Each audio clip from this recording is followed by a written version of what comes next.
everybody. Hi, everybody. How's it going? Thank you, everybody, for coming out here today.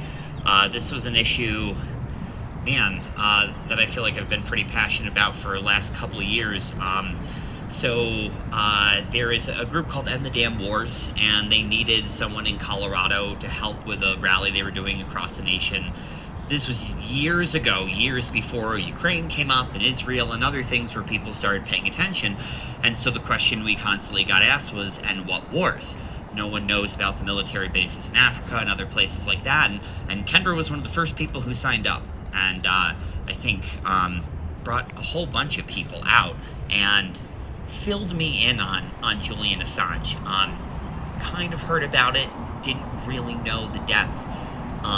But ultimately a couple people have gotten to the root of the issue, and that really is the truth. And the truth sometimes is not fun. And unfortunately, it still has to be faced. And, our government, all governments around the world, ultimately work off of the money that they take from people. And that money goes toward things that people don't know what it is and other places. And if you ask someone, did you know we sold tons of weapons to Saudi Arabia that they've been using in a civil war in Yemen, most people really don't know those things. And groups like the CIA and other groups that act with essentially their own jurisdiction with no way to check them.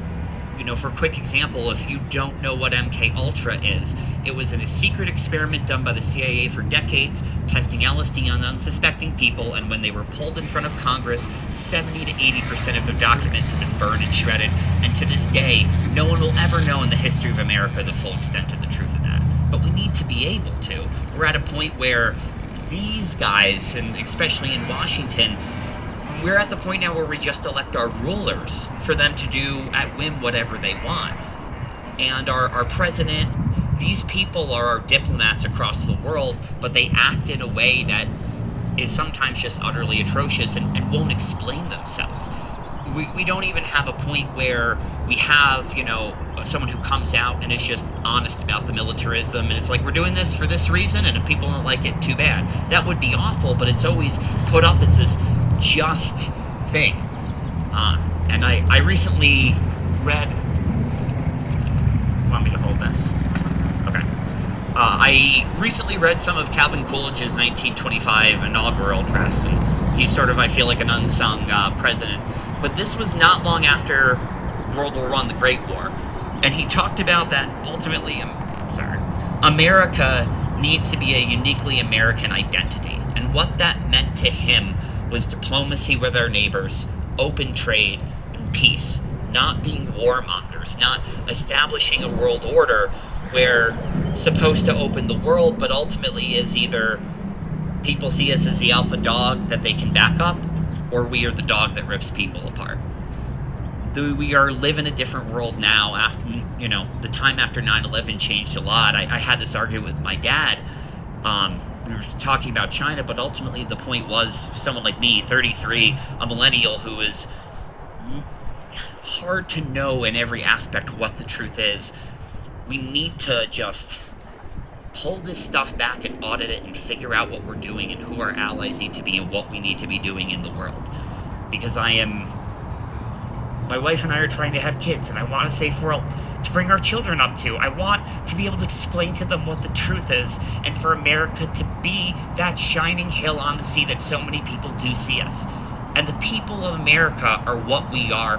We're not our government. We're not warmongers. We're none of that. We are individuals coming together because we recognize that natural rights like the ability to speak your mind, freedom of speech, is so important. That's why it's listed as number one, right? Because you have your own mind, and people have to try so hard to try and take that away from you. And most people don't have the courage that Julian Assange does. But there is some courage to showing up today and to calling your representative and being a complete thorn in their side.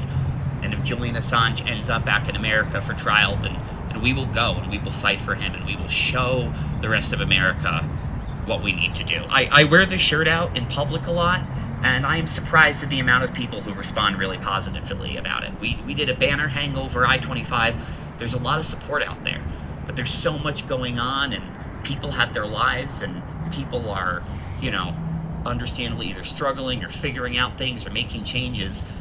It's not always 50% of people who are going to push an issue, but only 3% of people need to do it. And there can be 3% of America that stands up and fights for Julian. And I hope you'll be one of those people. Thank you.